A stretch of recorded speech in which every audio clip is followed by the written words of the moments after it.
O interesse desse curso, se chama Tristeza da Verdade por isso, é entender o que significa pós-verdade, não o conceito pós-verdade, o que significa nós estarmos vivendo numa época caracterizada como a da pós-verdade. Com tudo que está em volta de pós-verdade. Não haver mais discurso com pretensão de verdadeiro, como foram os da filosofia, da ciência, num determinado momento da arte, da religião, com certeza, da moral, do direito, né? Cada um do seu modo, ontológico, prescritivo, avaliativo, descritivo, representativo, o que fosse, com pretensão de verdade. O que há são narrativas. E as narrativas carregam opinião. E pega-se aquela que nos interessa, que nos fortalece, que nos reproduz e assegura. O que, por sua vez, gera uma tendência à polarização. Porque não é que tenha havido, ao longo da história da verdade, uma neutralidade verdadeira. Mas houve sempre... Oi, Gilberto, bem-vindo. Mas houve sempre o desejo de uma neutralidade, ou um discurso de neutralidade, de objetividade, de rigor, fosse o rigor lógico, que é interno ao discurso, né? De rigor, de correção, de justeza nos enunciados, porque podia até ser que, pelo menos na filosofia e na moral, sempre se tratasse de opinião. As opiniões de Aristóteles, as opiniões de Nietzsche, de opiniões, mas elas vinham determinadas por certos axiomas, de modo que essas opiniões, né, com as quais não é preciso concordar, para, no entanto, reconhecer a potência de um determinado discurso, nesse caso filosófico, né, vinham como uma espécie de teoremas derivados de um axioma que, muito provavelmente, não era claro para os próprios filósofos, porque aquelas opiniões não eram para eles opiniões, eram doutrina, eram teoria. E, portanto, tinham a intenção explícita da verdade. Quando não há mais isso, e essa é a nossa época, quando não há mais isso, só há opinião, a neutralidade que vinha junto, como uma condição e um subproduto ao mesmo tempo, a neutralidade, a objetividade, o rigor, desaparecem.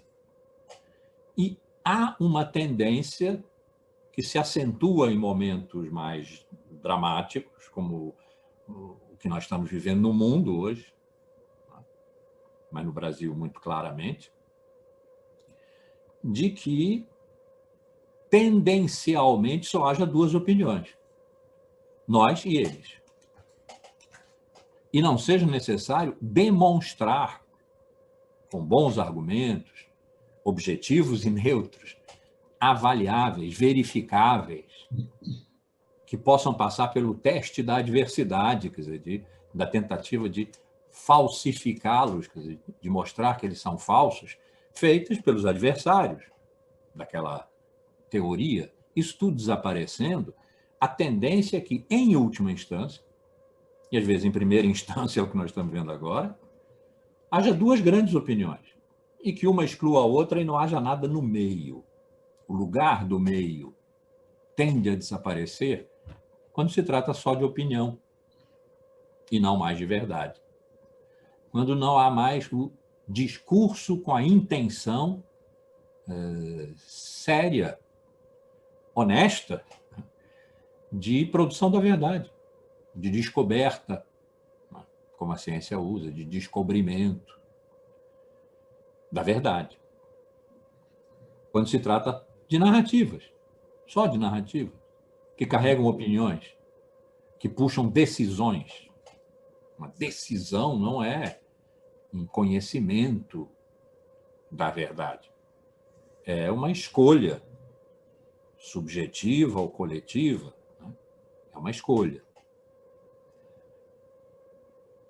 As fake news, quando não são um movimento explícito de desinformação, que aí é uma das formas da guerra híbrida, né? As fake news, que às vezes a gente passa adiante em boa fé, né? São uma maneira de dizer que a verdade não está mais em questão. Estaria em questão se nós tivéssemos a consciência de ter perdido a referência à verdade como referência em si verdadeira, ou seja, que nós tivéssemos ou tenhamos perdido as condições de dizer verdadeiramente o que é a verdade. Mas que isso não acarretasse a consequência de que, para nós, então, como uma relação de causa e efeito, para nós, então, não há mais verdade. O que os pós-modernos disseram lá nas décadas de 80 e 90, e depois correu. 2016, já sabemos, o dicionário de Oxford consagrou essa locução, né? Pós-verdade. Mas que, pelo contrário, a perda da consciência de que verdade é tal coisa, é tal modo, tal jeito, ficasse latejante como um espinho na carne, ficasse em latência, à espera, e que nós, honestamente, esforçadamente, andássemos atrás de encontrar uma nova entrada para refazermos a nossa relação com a vida e o mundo segundo uma outra experiência de verdade. Não vou nem dizer modelo, para não se pensar logo em filosofia, ciência, epistemologia, uma nova experiência do que é estar vivo, viver, mover-se junto com os outros e com o mundo, comover-se. E o que é mundo? O que é o nosso meio, estar no meio do nosso meio, que é nosso ambiente de viver, meio ambiente. Aparentemente não é o que se dá. Não quer dizer que não haja ninguém procurando novas experiências de verdade. É certo também que há pessoas procurando outra experiência de relação com a vida e o mundo que não passam pela experimentação do verdadeiro, pela verdade. Então, nós estamos numa época em que diz-se que não há mais verdade. Isso, quando a gente chegar de volta a ela, vamos pensar mais devagar. Disse que não há mais verdade, que nós estamos pós a verdade. Como estamos pós o humano, pós-história, que também acabou. Foucault tinha dito já, o homem, que é uma invenção do século XIX, assim como foi inventado, também desaparecerá. O homem como aquela figura de que as ciências humanas se apropriaram, que só apareceram no século XIX, o homem que é ao mesmo tempo sujeito e objeto, né? O que não era pensável antes, também desaparecerá. Então, esse anti-humanismo, anti-historicismo, anti-veritatismo é da nossa época. Narrativas, opinião, simulações e simulacros, fake news, né? São um enorme desafio, uma graça, porque, com exceção talvez dos filósofos, os primeiros lá do século IV, de que eu vou falar agora, mas eles lutaram em desigualdade de condições e venceram os sofistas, nós, ao longo do tempo da nossa história, pensando só nos gregos, não tivemos que viver sem a verdade, sem alguma referência à verdade. Então, é um risco, é um peso, é uma catástrofe, no sentido de algo que se abate de cima, que pode nos esmagar, né? Tsunami. Mas é também uma graça, no sentido de que, se nós não desistirmos do pensamento, ou seja, se fizermos questão de pensar, e é isso que abre a possibilidade de fazer questões no pensamento, é não abrir mão, fazer questão de pensar. Se nós insistirmos em pensar, nós estamos na posição privilegiada de começar de novo. Tem um gosto de aurora aí, apesar de todo o peso por trás. A noite está escura, né? Mas tem um saborzinho de aurora, de antemanhã, alguma coisa meio orvalhada, fresca, né? Para alguns, para algumas, terá, talvez, né? Então, como a gente tantas vezes ouve dizer, né? Risco em chinês, crise em chinês implica em risco e oportunidade. É isso. Nós estamos em grande risco e temos também uma grande oportunidade, se insistirmos em pensar. Esses cursos, né, são um exercício da insistência em pensar. E pode ser perfeitamente que um dia eu me veja encurralado e desista disso. E vá para a poesia, para a música, para outras formas de estar no mundo e na vida que não passam pela reflexão e tal. Espero que não. Mas como eu estou um pouco numa fase de mudança de pele, depois dos 10 anos de escrita dos Assassinos do Sol, né, até poderia. Não, espero que não, pelo menos não nesse curso. No próximo veremos. Então, o foco é esse. Mesmo que a aula não seja sobre isso, né, o foco é esse. Com o meu viés, estou em chamá-lo, como dizem os portugueses, estou em chamá-lo de existencial, né? Porque ele é tão longo na minha vida, sei lá, desde os 13 anos, quando eu comprei meu primeiro livro com o meu dinheiro, e era A República de Platão, né? Então, o meu viés histórico, historial, de procurar sempre a história de algo, né? Em 1977, eu escrevi um artigo, que esse eu tenho, então, como uma espécie de divisor de águas, que depois não foi retomado, depois foi, né? Que se chamava A História da Filosofia como Problema Filosófico. Devia ser exatamente o contrário, o título. O que eu dizia ali é que não é possível pensar um problema filosófico hoje era o século XX, sem primeiro contar a história do que o tornou um problema filosófico, porque os problemas filosóficos não caem de nada. Eles vêm a ser problemas para o pensamento numa história que os pôs nessa posição problemática. Então, com esse veso, com essa boca torta do cachimbo da história, eu sempre olho para trás para ver se houve alguma coisa, se aconteceu alguma coisa que nos dê alguma pista, nos dê algum gancho. E, muito evidentemente, de cara, é intuitivo, encontro o século V dos sofistas. Ali o que é que se fez? Os sofistas, que foram batidos, vencidos e humilhados pelos filósofos no século IV,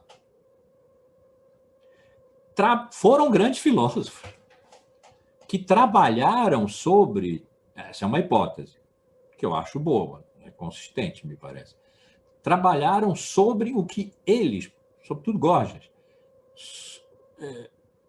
o que Gorgias entendeu como uma contradição ou uma tensão insuportável, no limite insuportável, do pensamento pré-socrático, mas aí significava de Parmênides, exatamente quem Platão, o adversário dos sofistas, escolheu para ser o patrono da filosofia, que era a questão de ser e não ser. Por que não ser? Já que não ser não é, né? Nada não é, era tão importante no pensamento de Parmênides. E ele tentou ali resolver aquela questão. E isso foi a força do pensamento sofístico. As passagens de Gorgias que eu li aqui, demonstrando que nem ser nem não ser são de um rigor filosófico que acho que daria ciúme a Aristóteles, fundador da lógica. Ele certamente ia encontrar erros ali para dizer que aquilo são sofismas. Mas há um rigor, um desejo de verdade, quando precisamente se está dizendo que a verdade é impossível, porque a natureza é caos, não pode ser conhecida. O mais provável é que não seja, porque nem ser nem não ser são, mas que sendo não pode ser conhecida, não pode ser compreendida, não pode ser dita. Não se pode dizer verdade porque não se pode conhecer. Isso é uma grande transformação. Não se tratava de conhecer antes, nem de dizer verdade. Verdade era aquele movimento da própria realidade, dando-se, escondendo-se, que os pré-socráticos tinham experimentado, que se fechou para nós. Mas eu tenho esperança de que volte. Então, o percurso do curso se fez tentando entender os sofistas a partir do que eles possam ter feito, e aí isso é hipotético, né? Do que eles possam ter feito com o pensamento pré-socrático, encerrando-o, e depois o que a reação antissofística do século IV, fundando as escolas filosóficas, platônica e aristotélica, fizeram com os sofistas e os colocaram fora do mundo, os tiraram da filosofia. Aristóteles, que nos brindou no segundo livro da Metafísica com a primeira história da filosofia, tirou os pré-socráticos e os sofistas, por extensão, porque eles também eram pré-socráticos, né? Pré-platônicos, eles chamavam, da filosofia, não são filósofos, por tais e tais motivos, ele lá explicitou. Então, o que o século IV fez com os sofistas? Se nós tivermos essa compreensão, e à medida em que formos tendo, vamos sempre nos lembrar de que o nosso foco que nos guia, que é, portanto, um ímã, um atrator, é o nosso tempo. E todas as coisas que eu estou dizendo lá sobre os sofistas é para a gente fazer transposições intuitivas, por enquanto, depois eu espero que sejam desenvolvidas mais reflexivamente, com a nossa época.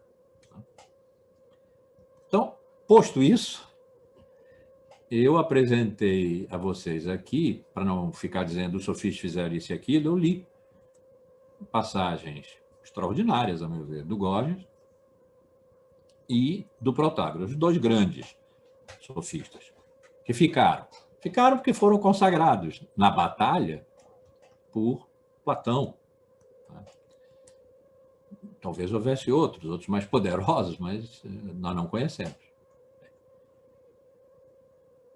E deixei para o fim, deixei para hoje, para daí continuar, uma sentença de Protágoras que abre para a filosofia, para a longa duração de 2,5 milênios, de certa forma, né? Porque ficou subterrâneo, porque os filósofos logo bateram em cima, mas está ali por baixo. E hoje, para nós, pode voltar a ser uma evidência de opinião a opinião, né? Na disputa de opiniões, se a gente for honesto, deveria acontecer isso que Protágoras vai dizer agora.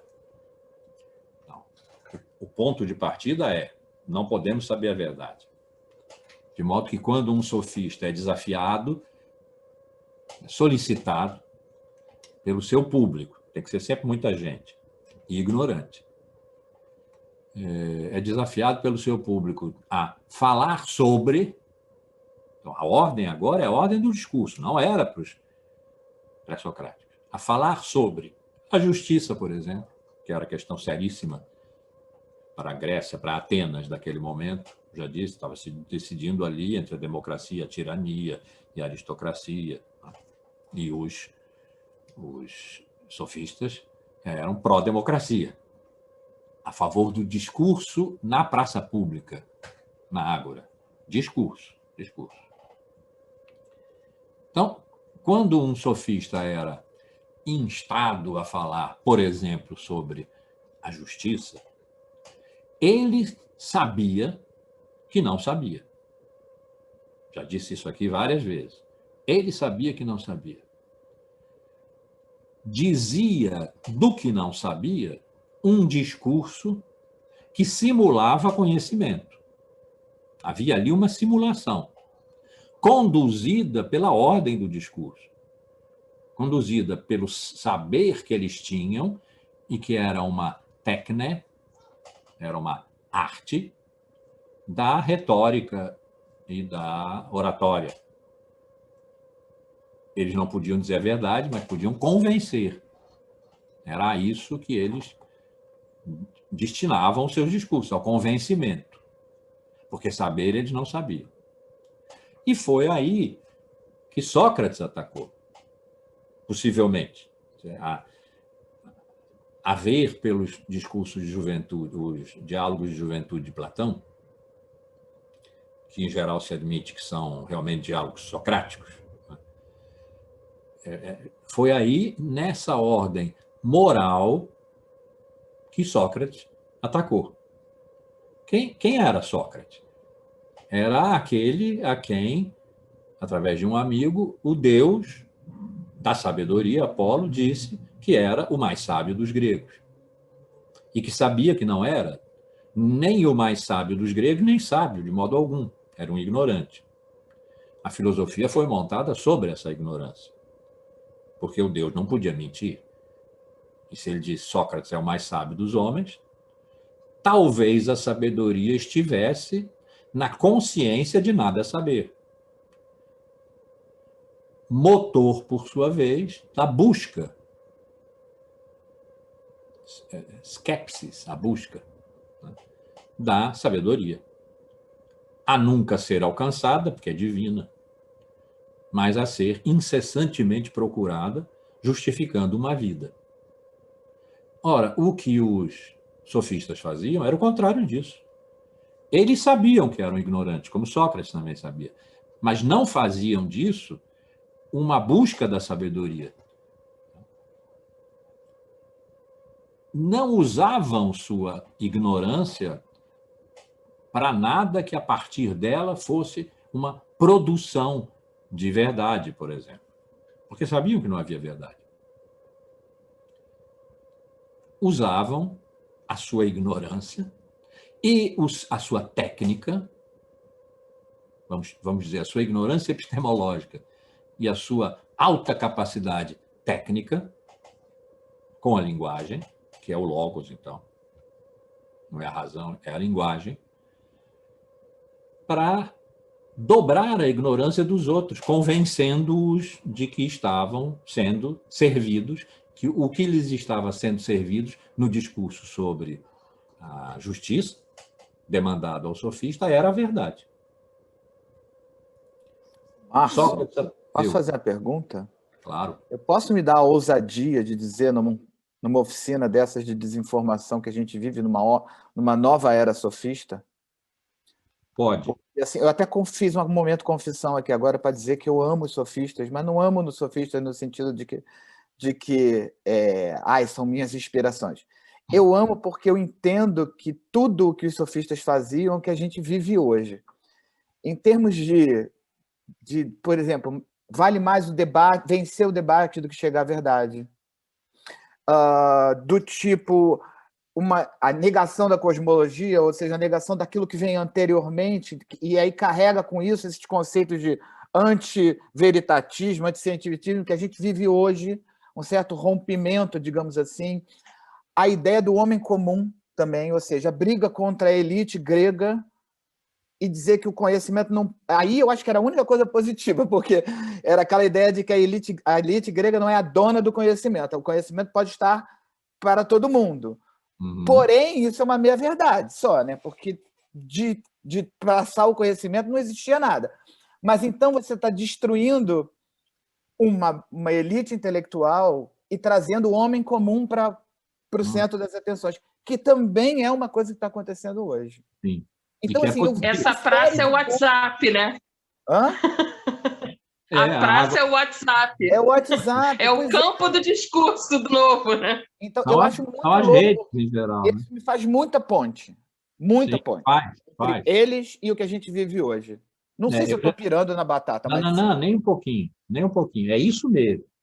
A única ressalva a fazer é que isso nos daria uma... Sempre pensando historicamente, como eu disse, é o meu cacuete, a minha cachaça, né? De que, finalmente, os sofistas venceram os filósofos. A vingança dos sofistas. Os sofistas rides again the revenge. Quase um episódio do Guerra nas Estrelas. Exatamente. A volta do Jedi sofístico, né? O retorno do Jedi. E não é isso.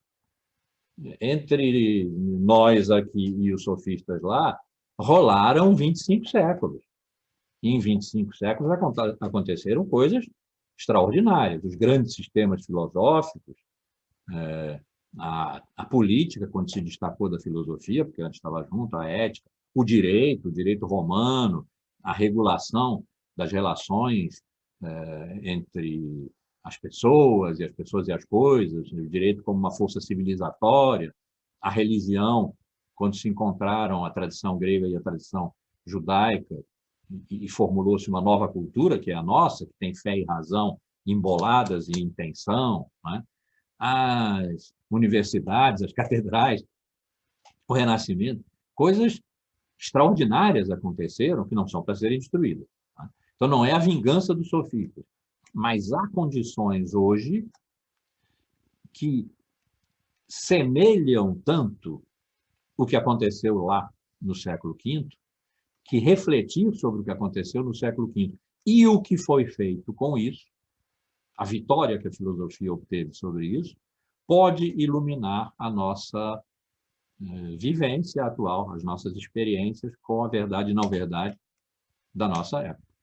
Então, desde que a gente não diga, e os sofistas estão de volta, né? O resto, acho que inclusive, o objeto desse curso, a gente chegar a esse resto, né? A essa positividade da sofística. Foucault talvez usasse essa expressão, positividade. Né? A positividade da sofística. O que ela é, positivamente, como o que ela foi, ou seja, discurso. Mas o que eu estava dizendo é que Sócrates atacou aí. E esse ataque foi, primeiro, parcial, porque os sofistas fizeram mais do que não entregar o que não tinham, né? Mas recebiam. Eles recebiam o pagamento, mas não entregavam. Porque não entregavam a verdade, que era a pergunta que estava sendo feita. O que é a justiça? Queria saber a verdade da justiça. O que se tinha era um discurso que convencia de que aquilo era verdade, mas o sofista sabia que não era. Então, o ataque de Sócrates foi parcial, porque foi na ordem moral e em relação ao sacrilégio que os sofistas estavam praticando, porque a sabedoria era sagrada. Ela tinha um Deus, né? Que era Apolo. Apolo e Atena, a nossa Minerva, da UFRJ, eram deuses da sabedoria. A sabedoria era divina. Quando, mais tarde, começou a haver certos contatos, toques, entre a filosofia grega e a sabedoria judaica. A sabedoria não é propriamente a religião, Deus, etc. A criação. A ideia de criação não é grega. Mas houve uns toques ali, que aparecem no que a gente chama Antigo Testamento, nos últimos livros, os livros sapienciais. E ali a sabedoria é posta como coisa sagrada. A sabedoria vivia no jardim de Deus. Brincava no jardim de Deus. A sabedoria não era o conhecimento discursivo. E isso estava entre judeus e gregos, e ajudou depois a confluência dessas duas tradições tão diferentes na origem, para formarem a nossa cultura lá pelo século I. Então, era uma coisa sagrada, e Sócrates foi aí. E todas as outras derivações, vamos chamar epistemológicas, políticas, né, morais, no sentido dos valores de convivência, ética, da sofística, não estavam no ataque de Sócrates. Platão levou isso um tanto adiante, mas a maneira péssima como ele tratou Górgias no diálogo Górgias, por exemplo, mostra que ali ele estava seguindo realmente o ataque precário, olha dizer isso de Sócrates, né? Mas precário de Sócrates aos sofistas. Porque não é verdade que os sofistas usavam a sua técnica, a sua sabedoria prática, que foi o que técnica quis dizer lá no começo, a sua sabedoria prática da linguagem, do uso da linguagem, para convencer os ignorantes e ponto. E Protágoras é que formula a contra-ideia dessa, a essa, quando ele diz que isso está em Diógenes Laércio, que é outra boa fonte, Sexto Empírico, né, que a gente viu bastante, e Diógenes Laércio. Há, sobre todos os assuntos, dois discursos mutuamente opostos. Ora, isso é o máximo de honestidade. Quem não sabe só pode apresentar aquilo que não sabe, dizendo de um modo e dizendo do modo oposto. Claro, e é o público que no palmômetro vai decidir. A verdade não está aí, mas está um empenho rigoroso e honesto em mostrar que, por exemplo, a justiça pode ser isso e pode ser seu oposto. Dois discursos. Isso vai ter uma repercussão? Não é uma repercussão, isso ficou no ar, soa. E lá no final da Idade Média vai reaparecer uma coisa assim, no negativo. Eu digo isso, eu digo aquilo, não consigo decidir entre isso e aquilo, a não ser por adesão a um ou a outro. Foram os sofistas que formularam isso. Discursos opostos, entre os quais não há uma decisão para ser tomada, porque uma decisão discursiva significaria a possibilidade de encontrar a verdade entre opostos. E essa não há, porque não há verdade. Mas há uma célebre história, né? Alguns atribuem a Hípias, outros a Górgias, possivelmente terá sido Górgias. Hípias era um grande orador, não foi um filósofo propriamente, mas é um dos três sofistas mais invocados. Atenas perguntou a um dos dois quem, afinal de contas, era Helena de Troia, da qual se contavam tantas coisas, e que está lá no mito fundador da Grécia, que não existia. Na Guerra de Troia não havia Grécia, não havia povo grego, havia tribos das ilhas, do continente, né? Ali médio-orientais, médio-ocidentais, não havia Ocidente. O que aconteceu ali em Troia acabou formando a Hélade, os helenos, a cultura helênica, a Grécia.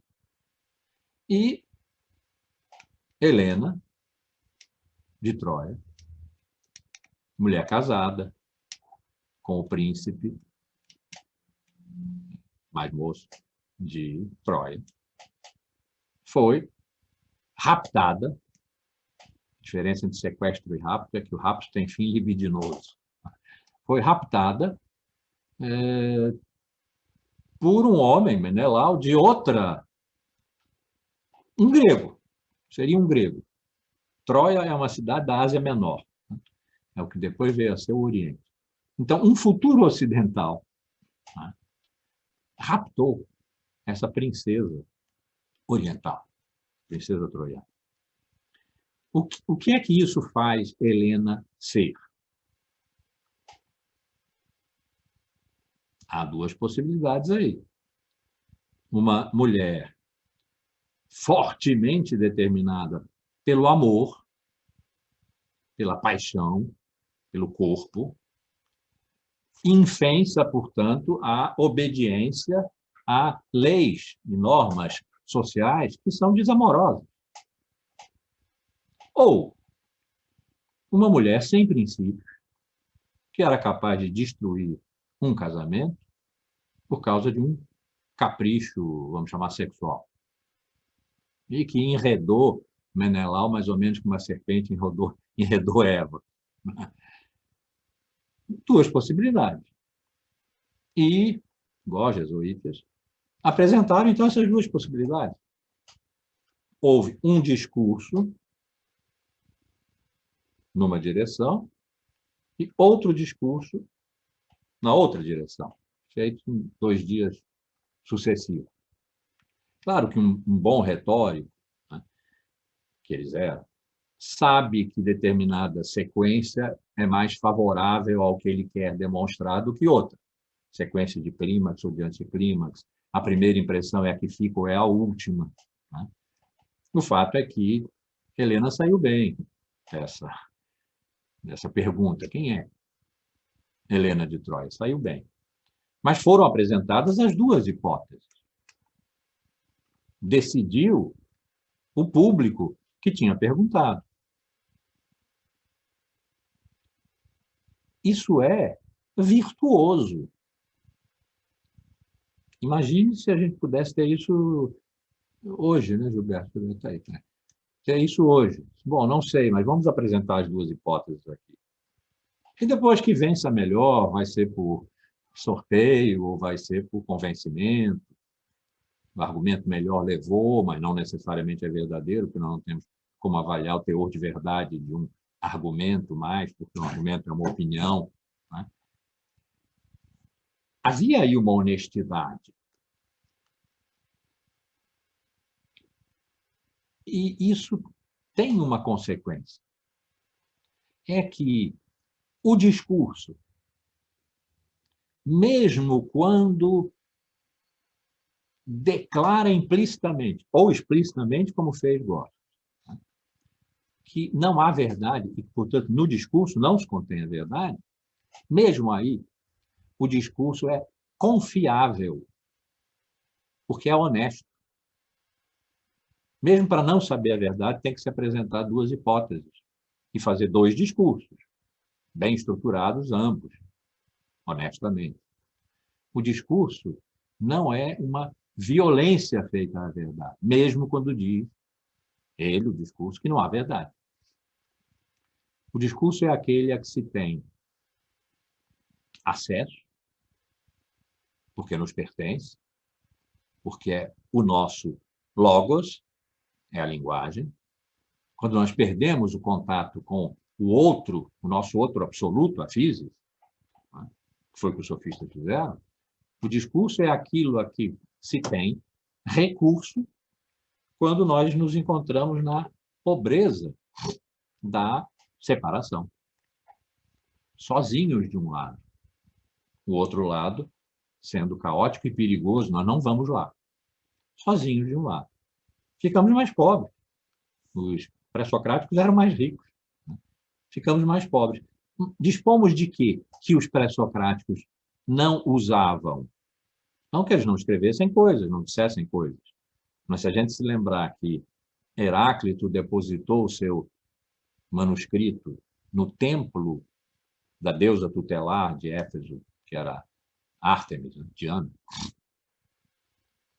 para que não fosse disseminado, porque tinha ali a sacralidade da compreensão de serem todas as coisas, o que não era uma banalidade.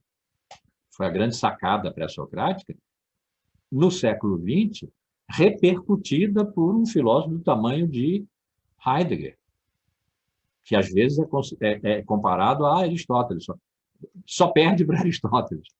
Heidegger formulou a pergunta: por que há ser e não antes nada? Os pré-socráticos disseram não que há ser, porque ser não é coisa alguma, mas que tudo é, e essa é a razão de ser de tudo. E os sofistas disseram não, há nada. Há nada porque, enfim, tudo aquilo que a gente já viu no Góis. Então, havia uma natureza sagrada no pensamento. E aquele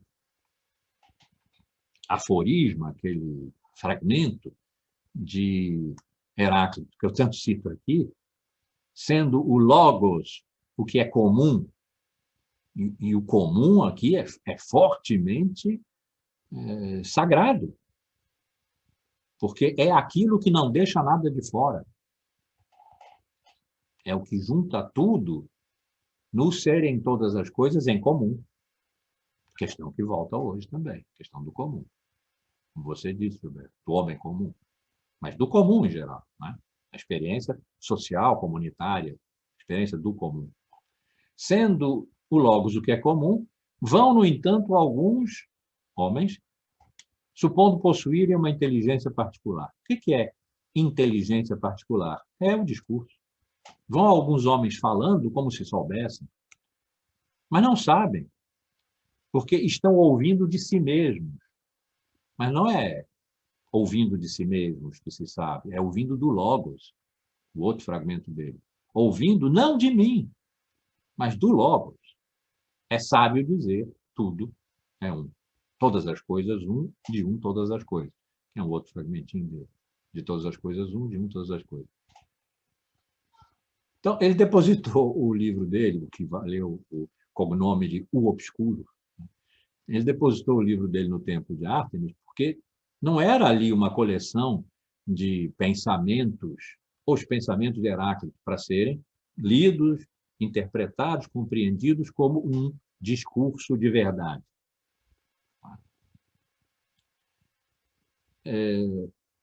Então, quando advém o discurso como uma forma em que a verdade ou bem está ou bem não está, mas se não está, poderia estar. E se estivesse, estaria nesse lugar o discurso, que é avessa à experiência de ser, de serem todas as coisas, dos pré-socráticos, a dinâmica do fluxo, a permanência do Estado, Heráclito, Parmênides, entre outros, esses dois grandes, ou Anaximandro, o indeterminado. Bom, não se trata mais disso, trata-se do discurso. O discurso não é para ser tido como uma perda. É uma perda de algo, claro, da potência do pensamento pré-socrático. Mas é um ganho de algo também, da entrada do homem, perdoem as meninas, os homens que está com H maiúsculo, é assim, a entrada do homem na relação com o que ele não é. E isso é poderoso. Isso é poderoso. E alimentou toda a filosofia por vir, e não só a filosofia. Também a ciência, a relação de sujeito e objeto, está estabelecido na ciência, observador e observado. Vem daí. É da ordem do discurso. Então, compreender que os sofistas, quando instituíram essa ordem, por conta, e se eles refletiram sobre isso, nós não sabemos, mas nós temos o privilégio da história, nós sabemos o que aconteceu depois, eles não sabiam. Para eles, o depois era futuro, para nós é todo o nosso passado, nós sabemos o que aconteceu depois. Então, se eles refletiram sobre isso, não sei, mas era refletível que por que é que o homem precisa se relacionar com o que ele não é? Porque ele ficou abandonado. A separação entre logos e física, que pode ter sido feita, na minha hipótese, com a melhor das boas intenções, para dar uma ajudada a Parmênides, separando essa separação entre logos e física, deixou o homem sozinho. fora da natureza. A extensão disso foi que a natureza precisou ser expulsa, porque se ela retornasse, comia o homem, né, com o seu caos. Sozinho, o homem, para os sofistas, só dispunha da linguagem, só podia falar, uma vez que a verdade não existe, portanto, o discurso de verdade não estava aí, virá com os filósofos, ainda nessa aula.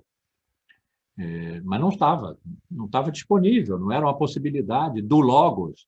Também. O logos sofístico, se a gente quiser continuar no rumo da pobreza, o logos sofístico era pobre, no sentido de que era só linguagem, não que a linguagem seja pouca, mas o logos veio a ser linguagem e razão, e cada vez mais razão, a linguagem cada vez mais posta na camisa de força da lógica.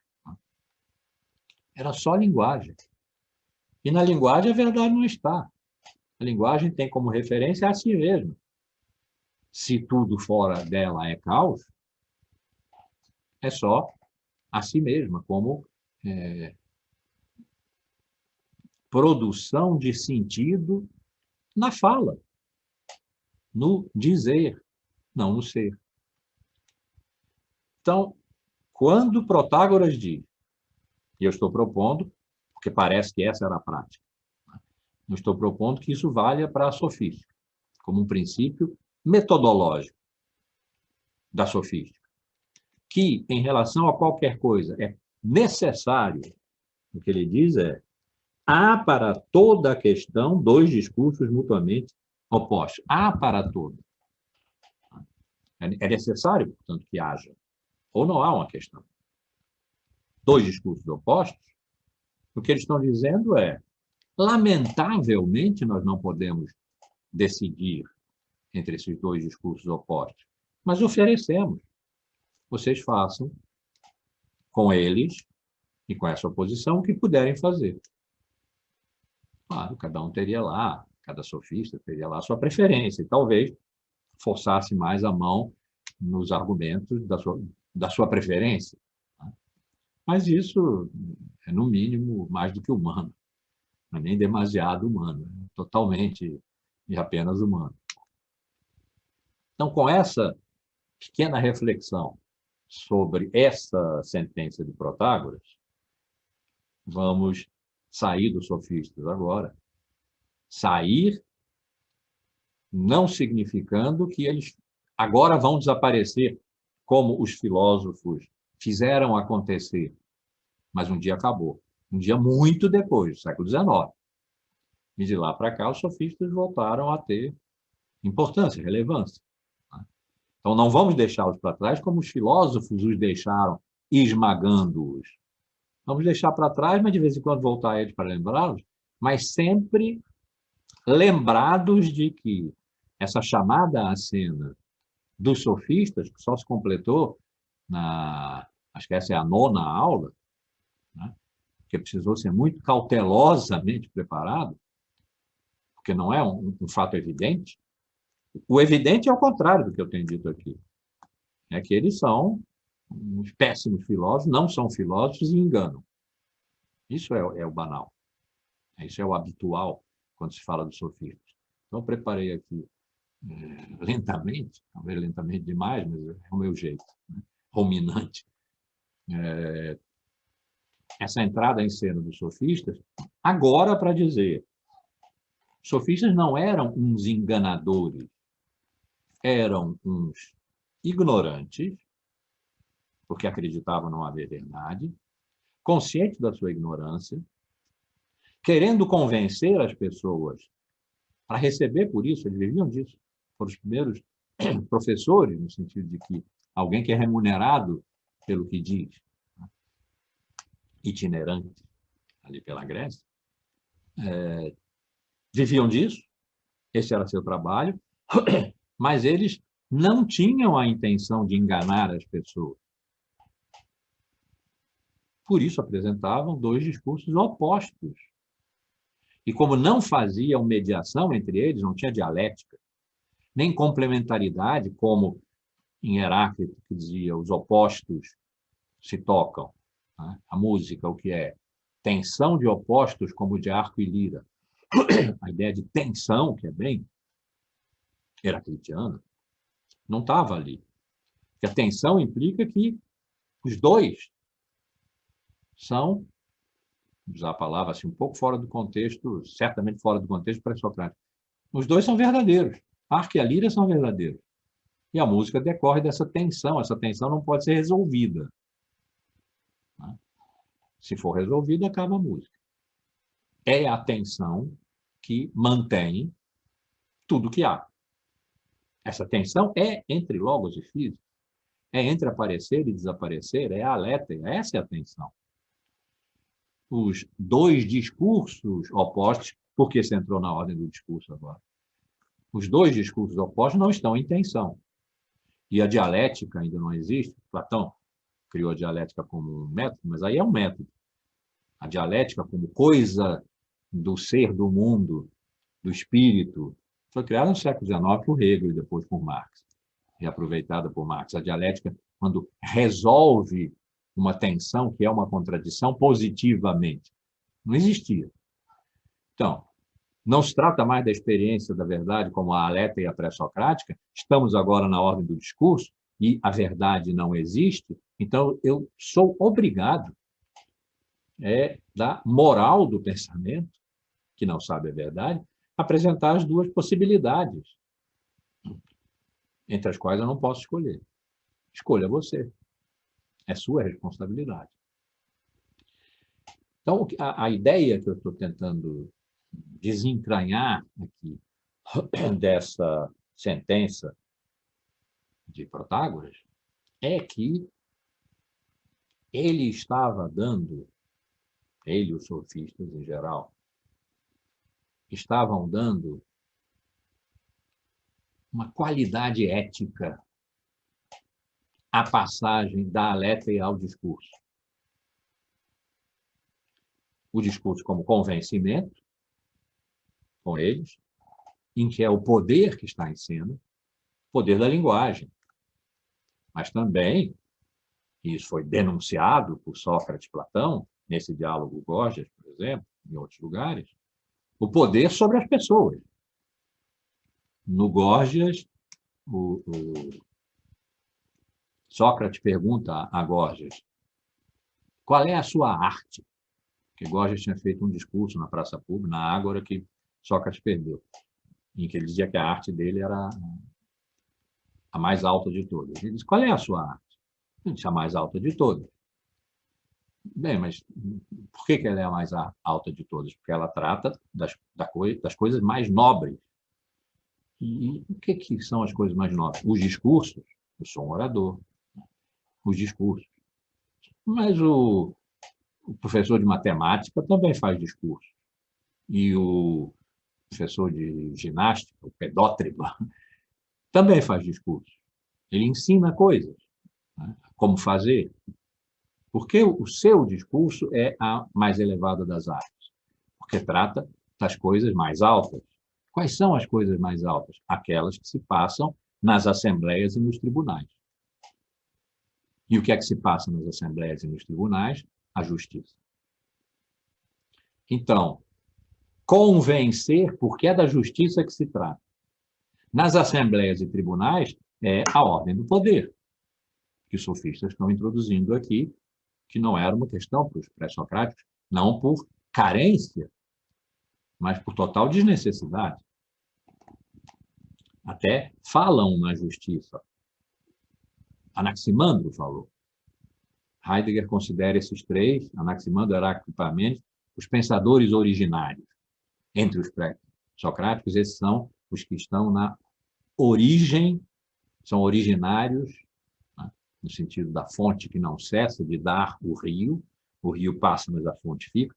Esses são os originários, esses três. E Anaximandro fala da justiça, que as coisas todas se convertem segundo a justiça.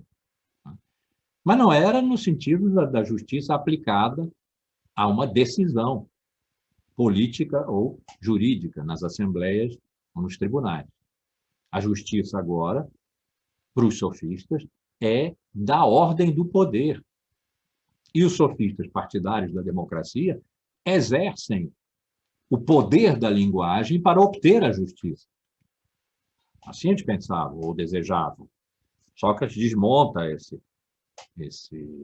discurso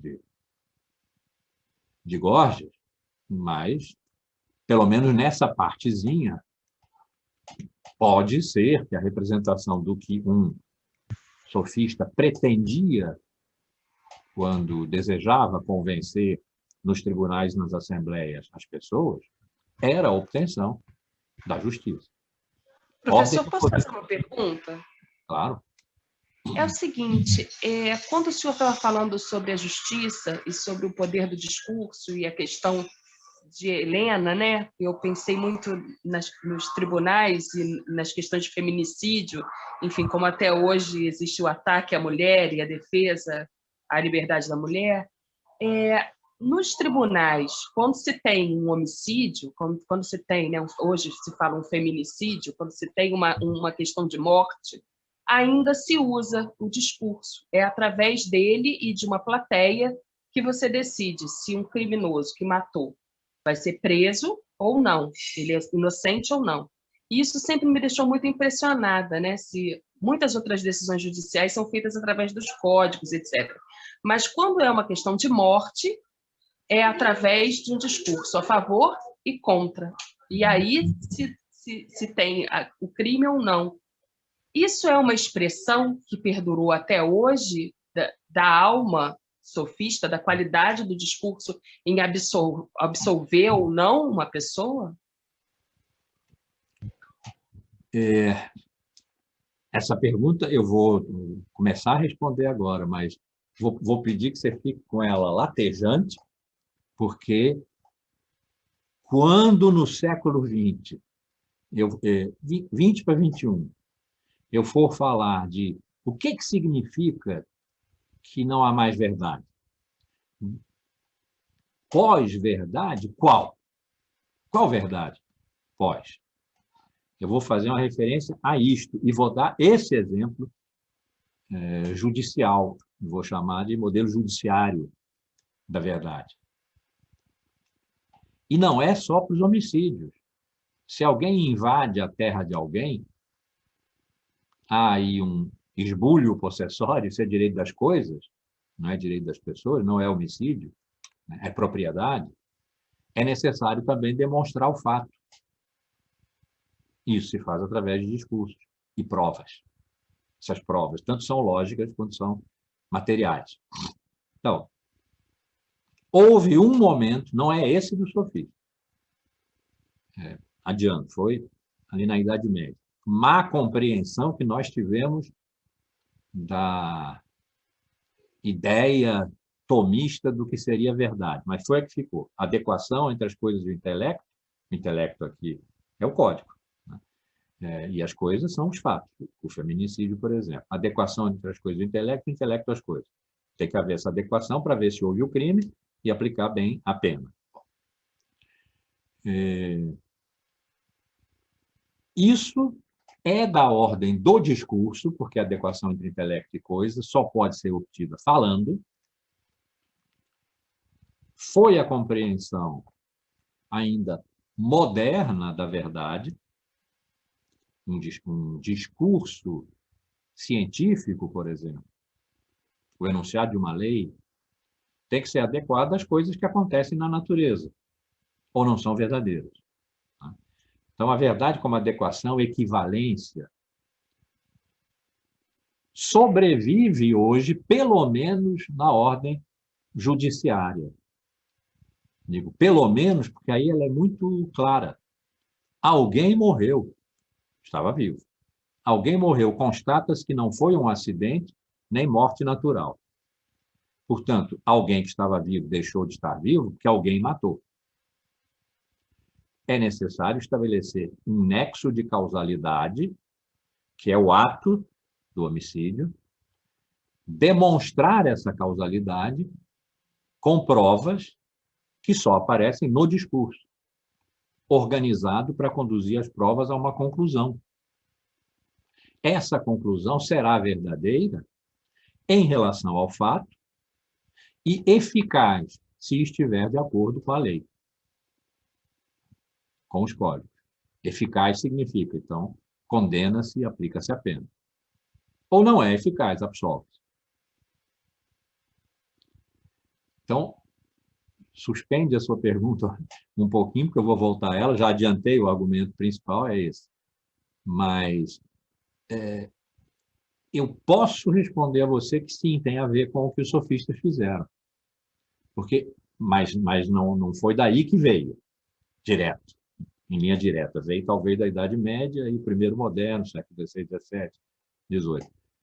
Mas se os sofistas não tivessem dado dignidade ao discurso, e é isso que Protágoras está fazendo aqui, na interpretação que eu estou apresentando aqui a vocês, que eu estou elaborando aqui com vocês.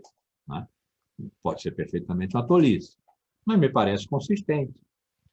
E o que Protágoras está fazendo aqui não é só dizendo, eu tenho a seguinte técnica. Não, ele está dizendo, eu não sei, e por isso, toda a questão que eu apresentar, eu tenho que apresentar de dois modos, e esses modos têm que ser opostos. Tem uma tristeza da verdade aí, da não verdade, nessa proposição de Protágoras. Que pena, eu não posso. Mas então eu vou apresentar de duas maneiras, quem sabe alguém possa. Né? E tire dessa dupla apresentação alguma coisa que para ela seja verdadeira. Mas a ordem é do poder, porque se exerce, não é do saber, é do poder, porque se exerce nas assembleias e nos tribunais, etc. Então, essa aula toda, até aqui, foi para dizer, houve uma brutal transformação na ordem da verdade entre a experiência, que não é discursiva, da aletheia pré-socrática, em que a gente pode dizer verdade é realidade em movimento, no seu movimento. E nós com ela, nós somos da realidade. Somos no comum, e não aqueles que vão pensando possuir uma inteligência particular. Então, nós somos no comum. E o comum é a realidade. Logos, físicos, em movimento. A verdade é a realidade em movimento e nós com ela. Isso é uma tremenda experiência, para a qual a porta foi fechada por Aristóteles, 2 séculos depois. Mas a gente pode tentar recuperar. Digo sempre assim, essa experiência não passou pela prova do tempo. Ela foi excluída da história. Pode ser repensada, talvez, por nós, nesse momento em que se diz que verdade não há mais. Poderia ser. Eu vou me esforçar para isso. Talvez o próximo curso. Né? Poderia ser. Tem uma esperança aí. Então, a passagem disso, com ruptura bruta, para a ordem do discurso, que sequer é capaz de fazer a experiência da verdade. Mesmo que no discurso, já não mais a verdade como a realidade em movimento, mas como algo do discurso. Sequer é capaz de fazer essa experiência, e que deveria, então, assim, à primeira vista, e rápida e superficialmente, ser considerada o grande erro dos sofistas, e foi assim, né, que foi pensado, o grande erro dos sofistas. Mas o grande erro dos sofistas foi negarem a verdade. Assim foi visto pelos filósofos. Não foi terem instituído o discurso onde há pouquinho tempo atrás ainda vigorava essa potente experiência da verdade como a realidade em movimento e nós com ela. O erro dos sofistas foi não acreditarem que a verdade é possível. Quanto ao discurso, tudo bem. Quanto ao discurso, tudo bem, foi o que os filósofos fizeram. Eles engoliram a separação entre logos e physis, a supremacia de logos sobre physis, a construção de physis como caos, Platão usa o termo simulacro, a adoção da ordem do discurso como a ordem da verdade. Essa é a grande distinção, né, para os sofistas. E por que o discurso foi adotado sem discussão que nós conheçamos pelos filósofos que combateram os sofistas e os bateram na ordem do discurso, quando acrescentaram o saber e tendencialmente excluíram o poder? Foi porque essa passagem ao discurso não foi feita de uma maneira imoral. Apesar do ataque de Sócrates ter sido por aí, mas ele não estava atacando a ordem do discurso, ele estava atacando a pretensão de falar sem saber. Todo o contrário do que ele fazia, em que se fundou a filosofia, na potência da ignorância, do não saber. Então, toda essa aula foi dada, até aqui, foi dita, foi pensada junto com vocês, porque eu penso aqui, nessas coisas eu não tinha pensado assim, não. Acabaram aparecendo assim, que bom, a mim, pelo menos, estão agradando. Para dizer que a ordem do discurso foi honrada pelos sofistas, criada e honrada pelos sofistas. O fato de ela ter se desdobrado na ordem do poder só é algo a ser considerado nefasto porque os filósofos não fizeram isso. Quiseram fazer o contrário. Conseguiram, à maneira da filosofia. Pôr o discurso na ordem do saber, porque a verdade é possível, os sofistas estão errados, aí. Mas a ordem do discurso, a separação entre logos e fides como o caos, logos como o que é propriamente humano, aquele, vão alguns supondo possuírem uma inteligência particular, pois perfeitamente, é isso mesmo. Trata-se agora das inteligências particulares de cada um, pensando, e agora vai ter que ter método. Imagine, um discurso de método dos pré-socráticos, ou mesmo dos sofistas. Né? Impensável, mas agora vai ter que ter método, porque cada indivíduo vai estar pensando na busca da verdade, e é preciso haver acordo, porque não pode haver 3, 4, 7 verdades. Essa vai ser a grande crítica de Sócrates, ou de Platão, a Protágoras, quando você diz o homem à medida de todas as coisas. Eu já disse isso aqui, né? O homem à medida de todas as coisas. Isso, então, significa que você pode ver um Deus, onde eu vejo um monstro e Trasímaco, não sei quem é que estava ali no discurso, ver um homem. E uma coisa não pode ser ao mesmo tempo um Deus, um monstro e um homem. Alguém está errado aqui, dois estão errados. Então é preciso que haja método, metá é através, né? Rodos é o caminho, não tem odômetro nos nossos carros. O odômetro, rodômetros, o rodômetro é o que mede o caminho percorrido. Então, o caminho é para ser percorrido até o fim, além dele. Lá é que se encontra a verdade. Nós temos que estar de acordo quanto ao caminho. Isso é métodos. Nos pormos de acordo sobre os termos em que vamos falar. Aí a dialética de Platão, a maiêutica de Sócrates, a dialética de Platão, a lógica de Aristóteles, são métodos, regras de bem pensar, no caso de Aristóteles, a lógica, são regras rígidas de como é que se pensa bem. É preciso haver acordo em relação a isso. Por quê? Porque agora cada homem é titular do seu discurso.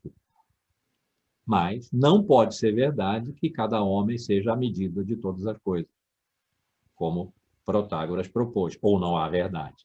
Ora, há verdade. Esse ora é um salto. É um salto no escuro, é uma aposta que a filosofia fez e ganhou. E nos legou. E se não fosse isso, não tivesse sido isso, nós seríamos hoje os orgulhosos herdeiros de Gorgias e de Protágoras. E a pós-verdade não seria para nós problema nenhum. Seria objeto de chacota. Como assim? Pós-verdade. Alguém estava falando de verdade aqui. Mas os filósofos ganharam. E vamos ver um pouquinho, e aí depois vamos entrar no 2021 e tentar ficar nele, né? No resto do curso. Vamos tentar entender nos seus traços gerais, mais paradigmáticos, axiomáticos. Eu vou ter que falar um pouco qual era a opinião de Platão sobre a verdade, qual era a opinião de Aristóteles. Mas é com mais absoluto respeito, acreditem nisso, né? Que eu digo que Platão tinha uma opinião sobre a verdade. A teoria das ideias de Platão é opinativa. O que há é que havia um axioma comum a ele, a Aristóteles, aos construtores da filosofia contra a sofística, um axioma que eles talvez não pudessem explicitar, isso só pode ser dito depois por uma história, olhando para trás. Ou talvez pudessem e mesmo tenham, em parte, explicitado.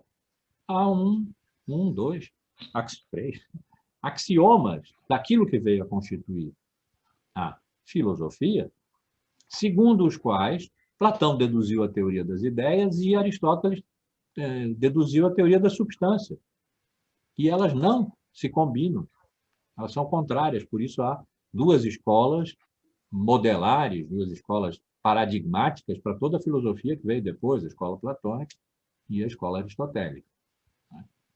Então, eu vou ter que falar um pouquinho das opiniões de Platão e de Aristóteles, porque é só no que eles disseram que aparece a condição de eles terem dito. E é o que me parece, com todo respeito, as histórias da filosofia de conteúdos, que são coisas magistrais. Mas me parece muito necessária uma história dos paradigmas filosóficos, segundo as quais a gente consegue entender o que é que os filósofos não estavam pensando e dizendo, estavam fazendo quando pensavam e diziam aquilo que pensaram e disseram. O pensamento é uma ação no mundo e sobre quem o enuncia. Aí vamos ver a parresia daqui a pouco, na próxima aula que vem. É uma ação no mundo e sobre o enunciador. Faz-se alguma coisa quando se diz aquilo que se pensa. Faz-se alguma coisa ao pensar aquilo que se vai dizer. São atos. E só entendendo qual é o paradigma daquela época, qual foi, que a gente só pode contar um paradigma depois que ele deixou de ser. Qual foi o paradigma daquela época, só assim, quando nós o entendermos, formos capazes de refletir sobre ele, nós podemos entender que as opiniões de Platão e de Aristóteles foram consistentes com esse paradigma. E, portanto, elas próprias, dignas de serem pensadas, e não simplesmente opiniões que se dão assim e que vençam melhor. Como é hoje. Não foi como é hoje. Opinião, narrativa, etc. Não tinha a narrativa das ideias de Platão e a narrativa da substância de Aristóteles. E as fake news associadas a essas narrativas. Eram teorias, doutrinas, que eles podiam defender, porque nelas estava a verdade. Agora, verdade estava sendo determinada, discurso estava sendo determinado, o pensamento e a fala e a linguagem estavam sendo determinados por certos pressupostos que provavelmente não podiam ser enunciados. Porque não se pode enunciar aquilo segundo o que se enuncia. Essa tautologia seria totalmente viciosa e provavelmente paralisante. Se eu precisar explicitar segundo que ponto de vista eu digo aquilo que digo, o ponto de vista come o dizer.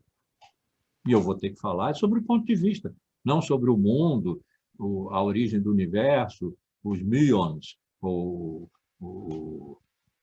bóson de Higgs. Eu vou ter que falar do ponto de vista. Então, falar sobre o ponto de vista no ato, no calor, a quente, provavelmente é impossível. E por isso é que a filosofia tem sempre o frescor de recomeçar. E houve tantas escolas, umas seguindo as outras, e cada uma para dizer que o começo é aqui. Filosofia é isso. O pessoal lá para trás estava errado.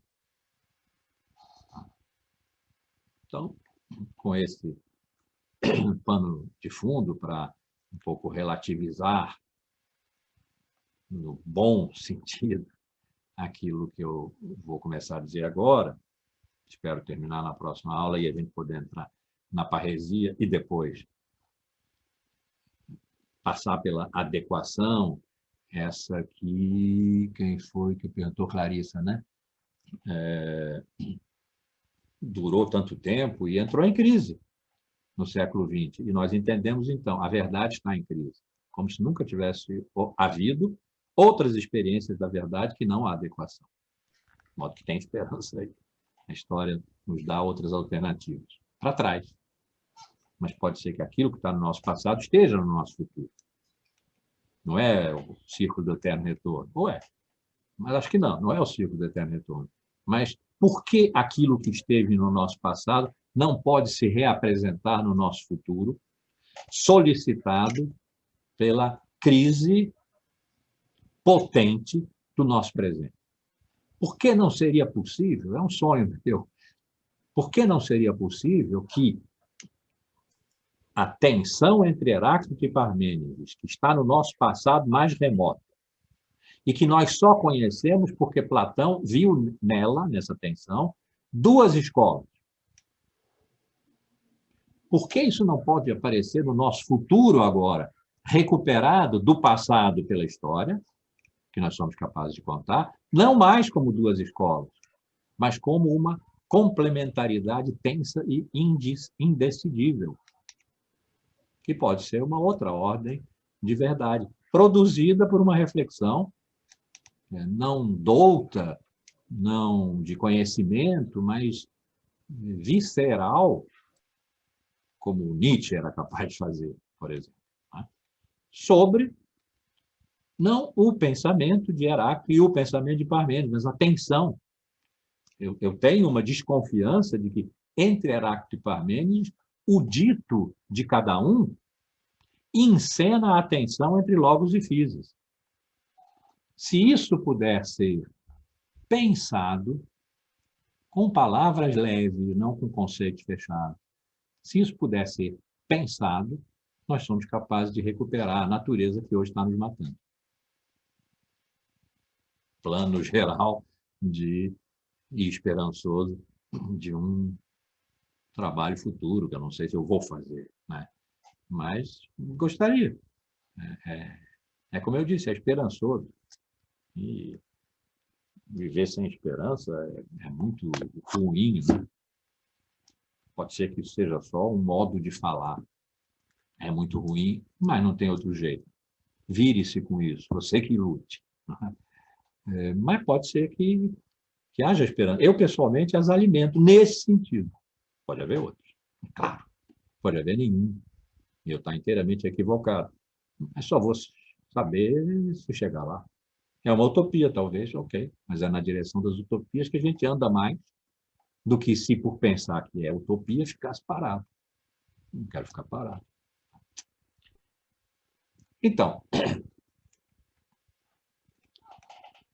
a filosofia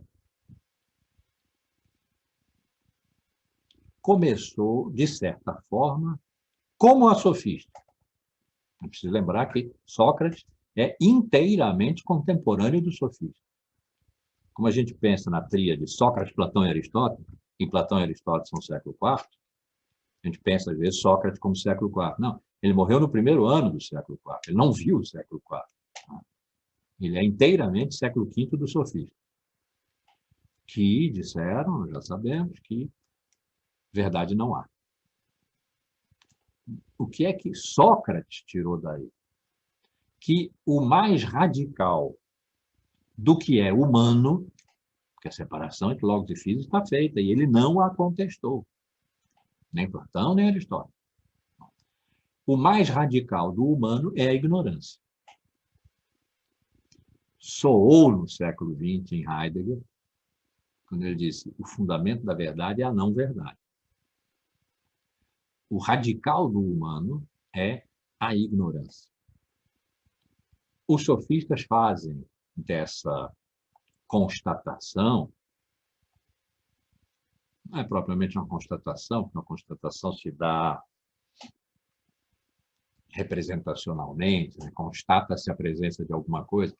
É uma experiência profunda, eventualmente terrível, esmagadora, da qual os sofistas saíram muito bem, e Sócrates também. A ignorância é o mais radical do humano. O que se faz com a ignorância? Resposta dos sofistas. A ignorância corresponde ao fato de que não há verdade. O que é que se faz com ela? Nada. Nada, porque não há verdade. Sócrates, o que fez? A se acreditar nessa história do amigo que foi ao templo de Apolo e perguntou quem é o mais sábio dos gregos, ele respondeu Sócrates, Sócrates disse tudo que sei, que nada sei. Ele não disse essa frase. Devia ter dito, mas não disse. A se acreditar nessa história que ele conta na Apologia, foi escrita por Platão, a Apologia de Sócrates, que é a sua defesa diante do tribunal que acabou condenando à morte em Atenas. Ele inquietou-se com o fato de que alguém, e não qualquer alguém, o Deus, atribuiu à sua ignorância sabedoria. Então, o sofista saiu, estou propondo isso aqui, não é isso? O sofista saiu da compreensão que foi postulada por ele. Nem ser, nem não ser são. O homem é a medida de todas as coisas. Que foi postulada, um postulado do sofista. O sofista saiu da compreensão, imagino que profunda, da ignorância como constitutiva do humano, sacudindo os ombros. Bem, então está bem, tanto faz. Pouco se me dá. Sócrates saiu atormentado. Como é possível? Por que eu me oponho tanto aos sofistas? Porque eles não honram a sabedoria. Quando dizem saber aquilo que sabem que não sabem, se dizem que não há verdade. Isso quer dizer, a sabedoria me importa. Eu a defendo contra os sofistas. Eu os acuso pela imoralidade e o sacrilégio de, não possuindo sabedoria, simularem tê-la. Por que eu me importo tanto com a sabedoria se eu sei que sou um ignorante? Totalmente não sófos, não sábio. Tinha havido sete sábios da Grécia, né? Sabedoria já tinha sido uma possibilidade, não era mais ali. E não era mais por causa da separação entre logos e físicos. Não era mais porque a verdade não era mais o movimento da realidade, dando-se, retendo-se as marés, e nós com ela. Não é mais possível ser sábio. Mas é possível amar a sabedoria. E só é possível amar aquilo que não se é. Aquilo que se ama é sempre um outro. Aquilo que não se é um sábio. Aquilo que não se tem, não sendo sábio, é a sabedoria. De onde se ama a sabedoria? Da ignorância, que é o radical do humano. Então, a filosofia, assim pode ser pensada, a filosofia teve por fundamento uma relação entre ignorância e sabedoria que se sustentou na busca. A filosofia é busca. Filia, a tendência na direção a, que é um dos modos do amor, da amizade. A filia é uma tendência na direção de, portanto, é uma busca de algo. A filosofia é a busca da sabedoria. Quando ela para de buscar, para de ser filosofia. Pensando em termos socráticos. Platão parou. Aristóteles parou. E os céticos gregos que vieram depois deles os acusaram de ter parado. Skepsis, radical de céticos, skepticos. Né? Os céticos foram aqueles que disseram, não que não se pode conhecer nada com certeza, porque então também não se pode conhecer com certeza, que não se pode conhecer nada com certeza, essa é assim, a virada de mão que se dá nos céticos, depois vai se tratar de coisas sérias. Não. O que os escépticos fizeram foi acusar Platão e Aristóteles de serem dogmáticos. Portanto, depois de terem entrado num caminho de busca da sabedoria, caminho que Sócrates propôs, não o caminho de Sócrates, o que Sócrates propôs que se fizesse, entrar num caminho de busca da sabedoria que não se possui, terem suposto que o bom lugar que eles encontraram, um oásis no deserto, era o lugar certo em que o caminho ia dar. Que eles tinham encontrado a verdade. E que ali podiam armar sua tenda, se colocar na sombra e tomar água de coco filosófica e elaborar suas doutrinas, suas teorias. Isso é uma traição à filosofia no ver dos céticos. É uma traição a Sócrates. Mas vamos ver quando entrar aqui a parresia, que vai se estar lidando com isso, a traição a Sócrates que Platão e Aristóteles teriam feito. Então, o ignorante busca a sabedoria porque a ignorância, sendo hipótese, sempre eu digo hipótese é porque eu não sei, estou formulando aqui, depois vamos ver. Vamos ver juntos. Sendo a ignorância o radical do humano, isso não exclui a sabedoria, porque a sabedoria é divina. E, portanto, tender ao que não se tem, que é a sabedoria, significa que o humano tende ao divino. E a filosofia tem essa qualidade sagrada de expressar a tendência ao divino na forma da filia da ignorância à sabedoria. E a filosofia, portanto, não é uma disciplina no sentido de uma organização discursiva do pensamento fechado. É uma prática, uma técnica. A filosofia decorre de uma sabedoria prática que, no caso de Sócrates, foi a que ele aprendeu com a mãe. A mãe era parteira. O que ela fazia? Ela retirava de dentro de alguém outro alguém. É isso que é partejar. E o que ele foi partejar foram ideias. As pessoas são ignorantes e, se têm consciência da sua ignorância e amor à sabedoria, elas sabem que possuem alguma coisa. Senão, o amor à sabedoria seria vazio de objeto, não significaria nada, seria uma forma de esquizofrenia, talvez. Elas sabem que possuem em si alguma coisa que não conhecem. Possuem em si. Logos e físicos estão separados. Possuem em si algo que não conhecem. Mas com a ajuda de alguém igualmente ignorante e consciente da sua ignorância, e que se põe em relação, aqui o discurso muda de qualidade. Ele vai passar a ser dialógico.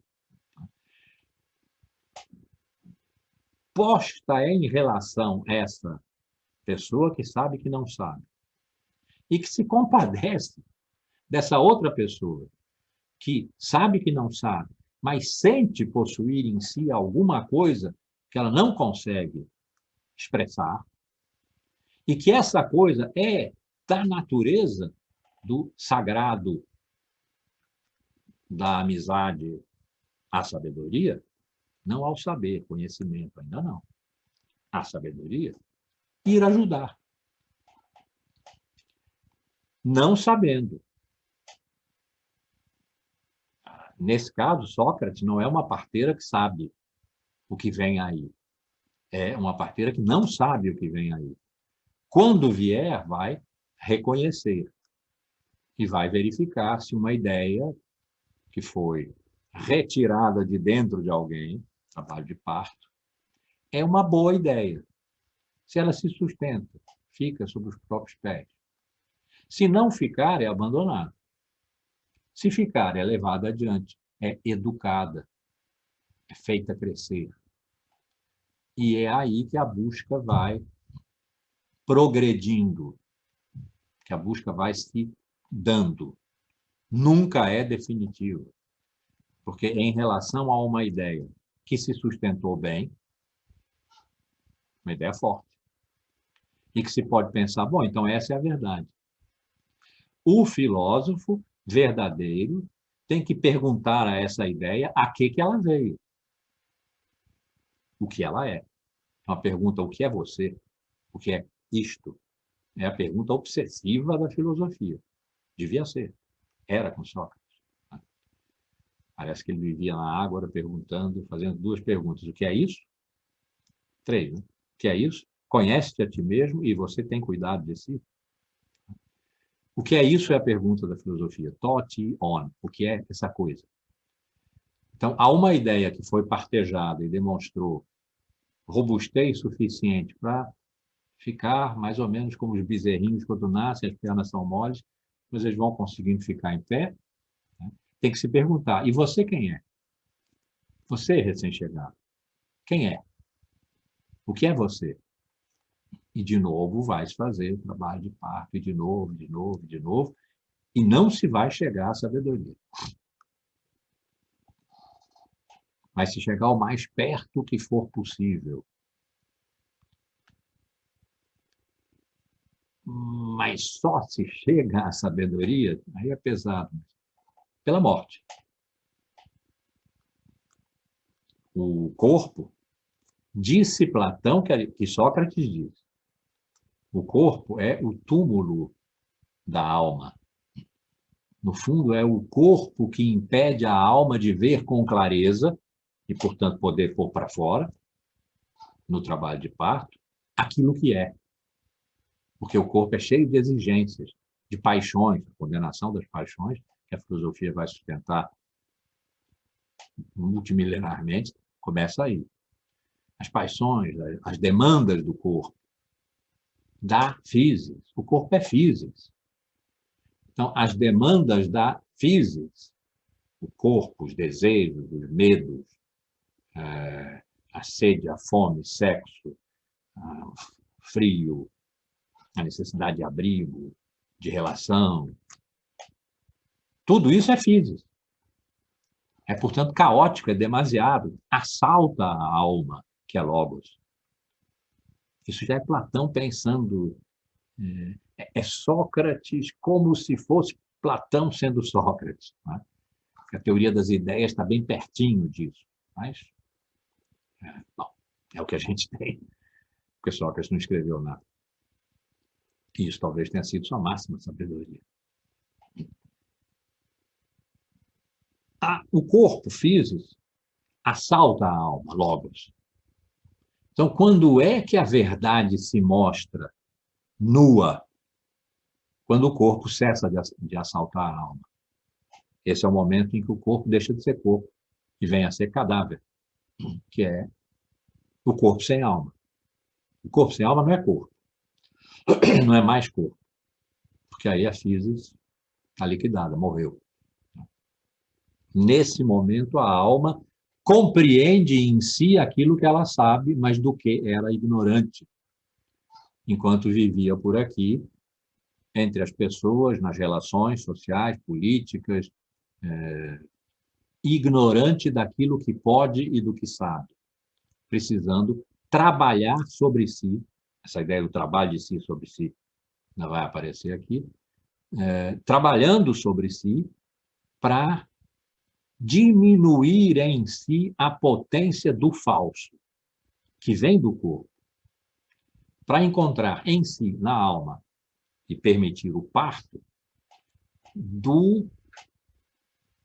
da semente do verdadeiro, do princípio, no sentido do começo frágil do verdadeiro, que se faz ideia na ordem do discurso do saber, não do poder, não do convencimento.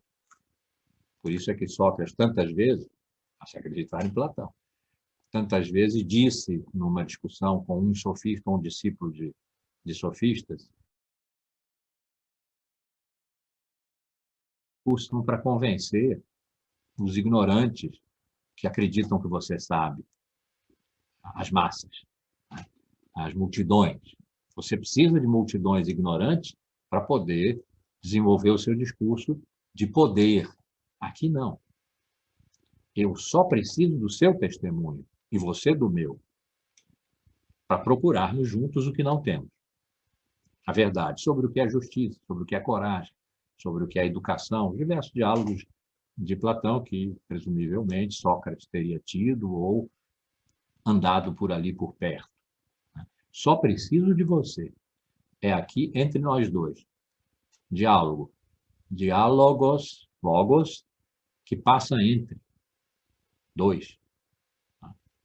Platão dizia que o pensamento é um diálogo interior, em que a alma fala consigo mesma como um outro. E quando se põe para fora, na ordem do discurso, pode produzir entre dois uma chispa que é, então, um pedaço de verdade, nunca é a verdade inteira. Muitos diálogos de Platão atribuíveis ao pensamento de Sócrates, será ou não, mas atribuídas, pelo menos, terminam inconclusivamente. Não sabemos. Vamos nos encontrar de novo, porque há um pressuposto aqui. Por exemplo, no diálogo Crático, em que ele trata da questão da linguagem. O que é a linguagem? Um diálogo super erudito, filológico. Tá? E, no fim, ele chega à conclusão de que, enquanto não souberem se quem tem razão é Heráclito, que diz que tudo flui, e se tudo flui, nunca um nome chega em tempo de nomear uma coisa. E a linguagem é convencional. Ou, se quem tem razão é Parmênides, que diz que tudo é permanente, uno, imóvel, eterno, imutável, como se atribui a Parmênides, sendo esse o pensamento de Parmênides, então um nome chega à coisa, e é seu nome. É, portanto, natural. A linguagem é natural e não convencional. São duas maneiras de tratar a linguagem inteiramente diferentes. Uma é atribuída ao sofista. Para o sofista, a linguagem é convencional, porque eles são é para convencer, não é para dizer a verdade. E, portanto, Heráclito é o mestre dos sofistas. É por aí que passa um dos dizeres de Platão, Sócrates, de que Heráclito é o mestre dos sofistas. Os filósofos, que Parmênides é o patrono da filosofia escolhido por Platão, os filósofos sabem que uma palavra é o nome de uma coisa. E é isso que fundamenta a possibilidade da verdade. Será dito depois adequação, equivalência, etc. Essa conversa toda que se desenvolveu na Idade Média, na querela dos universais, potentemente, começou ali no Crático. Então, Sócrates, eu só preciso de você e da sua boa-fé. Eu estou de boa-fé. Se você quer entrar nessa conversa comigo, quero, Sócrates. Os contendores de Sócrates, em geral, se limitavam a isso. Sim, Sócrates, compreendo, Sócrates. Quero, Sócrates. E Sócrates fazendo discurso, mas que eram perguntas, respostas. Se você quer conversar comigo, nós estamos numa boa posição para o diálogo. O diálogo supõe a boa-fé. Onde não há boa-fé, não há diálogo, há bateção de chapa, de palavras de ordem. É o que nós estamos vendo hoje. Não há lugar do meio. O diálogo é a produção de um lugar do meio. Entre. Não há mais lugar entre. Hoje, para nós, e isso é a natureza das polaridades, da polarização contemporânea, tá? E a impossibilidade do diálogo, porque não há lugar do meio. Mesmo que se simule o diálogo, é simulação. Sabe-se disso numa campanha eleitoral, por exemplo. Tem diálogo ali. Então, esse conjunto de pressupostos, a ignorância radical, a natureza sagrada da sabedoria, a possibilidade e necessidade, dever. O pensamento é um dever. de ligar o humano ao divino, significando isso a busca da sabedoria, e nunca alcançá-la, porque nunca o humano será divino. Por isso, nunca um homem será um sábio. Sábio é o Deus. Mas essa busca, essa filia, essa imantação da ignorância humana pela sacralidade da sabedoria, o pôr-se sempre entre dois, de modo que um ajude o outro a expressar aquilo que possui, mas não sabe. Aquilo que possui, porque nós, humanos, possuímos o divino, mas não sabemos. Alguém, sempre um outro, pode nos ajudar a expressarmos precarissimamente, porque nós não podemos expressar o divino, a expressarmos uma parte daquilo que sabemos, mas não sabemos que sabemos, e, portanto, sabemos é a nossa ignorância, no diálogo. Então, essa é a condição, esse conjunto de pressupostos é a condição paradigmática da filosofia. Não foi assim para os pré-socráticos, não foi assim, claro, para os sofistas, é assim para os filósofos, tomando-se Sócrates como o fundador. O pai fundador da filosofia é Sócrates. E talvez só Sócrates tenha dado da filosofia essa característica, essa qualidade. E os que vieram depois, não. A ver. Não. Mas a filosofia teve essa origem paradigmática, que nós podemos dizer hoje, por causa de todo o tempo que se passou, e por causa da revalorização de Sócrates, que está sendo feita já há algum tempo. Sócrates está sendo pensado como um filósofo que disse umas coisas, através dos pensadores socráticos que escreveram diálogo. Então, Sócrates, que sempre foi dado como aquele que não escreveu nada, mas foi o mestre de Platão, ele é um filósofo à part entière e que é estudado. Tem Sócrates nos currículos acadêmicos. Sócrates como um filósofo. Então, essa valorização de Sócrates ele mesmo, embora ele só apareça em outros, para mim, põe em evidência que o que Sócrates fez é sempre o que um filósofo faz que importa. Há uma história dos paradigmas. Que o que Sócrates fez sobre esses pressupostos que eu apresentei aqui foi iniciar a filosofia. Depois Platão e Aristóteles fizeram suas coisas, fundando escolas.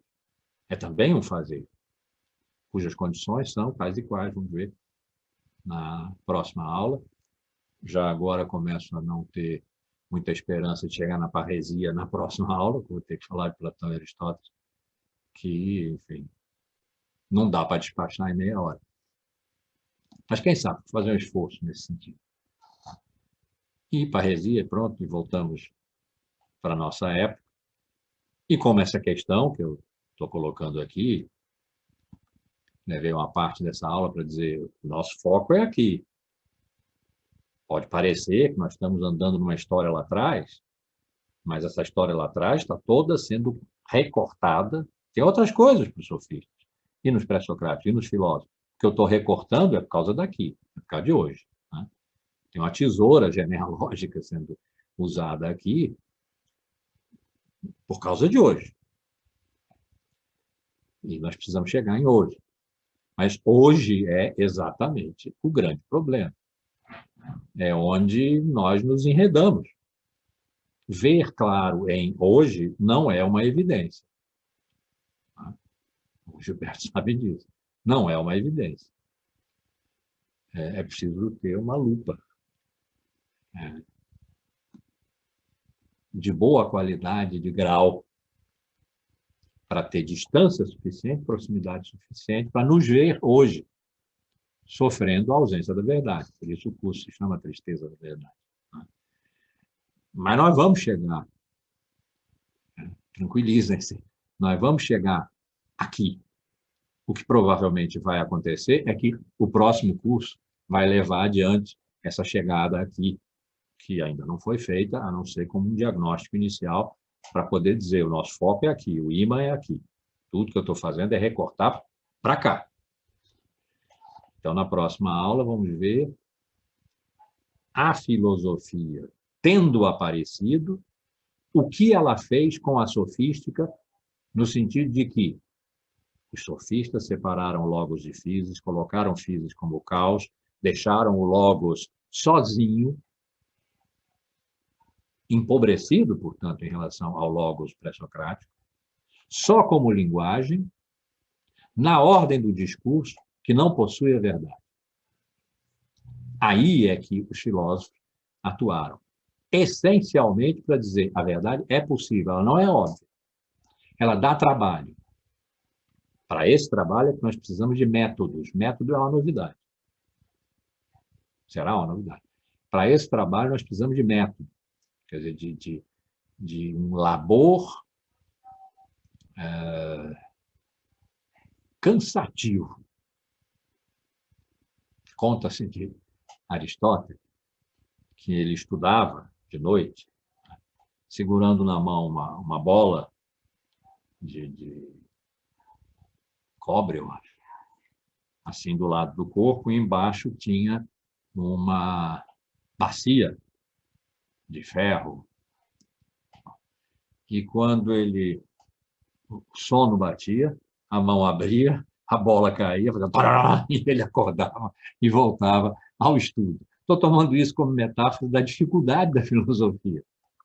Precisa de método significa não há nada de óbvio, na verdade. E não é só porque ela está escondida, como lá nos pré-socráticos, a realidade é se mostrar e se esconder.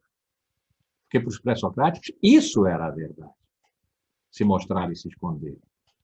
Agora, para os filósofos, pode ser que aquilo que os pré-socráticos diziam só possa ser entendido assim: a verdade está escondida em algum lugar, mas eu tenho potência para buscá-la porque eu possuo um logos, que não é simplesmente a linguagem do convencimento, é uma linguagem que é razão, razão que é capaz de passar pela camada dos simulacros e chegar tão perto da verdade quanto é possível. Mas para isso é preciso trabalhar, tem que ralar. Não é simplesmente chegar na praça pública e falar, tem que ralar. E nós ralamos entre nós. E entre nós acabou sendo. A gente precisa de escola para aprender o método e exercê-lo e encontrar a verdade, tão perto quanto possível. E aí Platão fundou a academia, Aristóteles fundou o liceu, e nós tivemos no século XIII as universidades. Começou ali, no Ocidente. Começou ali. Então, pronto, esse é o plano da próxima aula, que não será cumprido, mas será percorrido em parte, pelo menos. E aí tem um movimento, um segundo movimento para a filosofia, que é o seguinte, só vou adiantar. Foi Foucault que nos deu essa pista, sobretudo nos últimos cursos do Collège de France, sobretudo no último, que se chama A Coragem da Verdade. Isso é um título, né? A Coragem da Verdade. E o que Foucault diz ali é, tem dois Sócrates. O Sócrates do conhece-te a ti mesmo, Sócrates do conhecimento, foi seguido por Platão e predominou. Mas tem o Sócrates do você está cuidando de si? O Sócrates do cuidado de si. Esse não foi seguido por Platão. Esse foi seguido por umas chamadas escolas menores, o que é, do ponto de vista de uma história dos paradigmas, um desaforo. Do ponto de vista de uma história dos conteúdos, eu também acho que é, mas foi chamada assim. As escolas menores, que são os estoicos, epicuristas, os céticos. Mas, sobretudo, os estoicos e epicuristas os céticos, e os cínicos, em que Foucault ficou um montão de tempo. Ele disse, eu não sabia que ia ficar tanto tempo nos cínicos. Né? Vou falar rapidamente deles aqui. E ali, o discurso, sim, é sempre o discurso que se trata agora, vai se tratar por milênio. O discurso não se define pelo enunciado, mas pelo enunciador, pelos riscos que o enunciador corre ao produzir o enunciado, que é sempre perigoso. Ele se arrisca todo no enunciado, ele se põe todo no enunciado que ele produz. E arrisca a vida, que eventualmente perde, por ter dito. Isso é que se chamava, e que Foucault estudou, então, os 3 últimos cursos, a parresia. Parresia é o discurso reto, papo firme. Em francês, é le dire vrai, o dizer verdade, que não é a mesma coisa que dizer a verdade. Mas que é difícil traduzir assim, porque mesmo dizer verdade parece que é dizer a verdade. Dire vrai é o dizer reto, firme, que arrisca.